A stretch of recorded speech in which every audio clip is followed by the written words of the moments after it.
to me was startling. I mean, to think about that, the fundamental notion that in a closed system or even an open system, when you're printing money at the rate of 8 to 10% a year, everything is losing value. And the things that appear to be gaining value are not gaining value. They're just keeping you even. So you can put all your money in the S&P 500 and you're not gaining any relative wealth at all.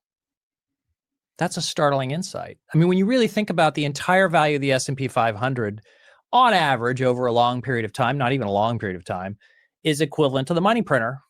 That's, to me, a shock.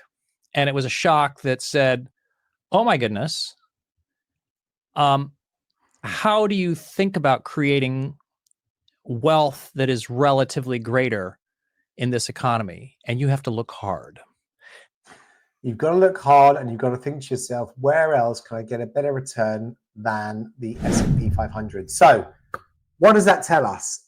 Well, it tells us pretty simply is, you put into your calculation of S&P 500 can give you a 10% return annualized. Okay. Factor in inflation into that. What's going to happen?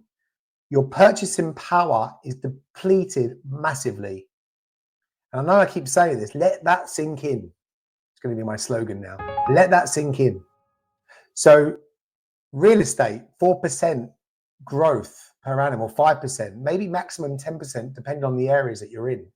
I'm talking UK here, but let's globalize it, and let's let's put it on an average, right?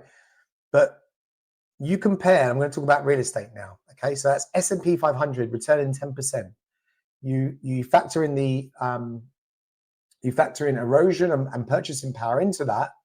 You're not earning much money at all. In fact, your money is not safe in that fund.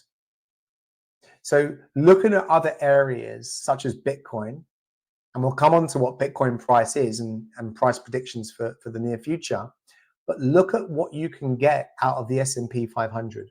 Okay, it's not much.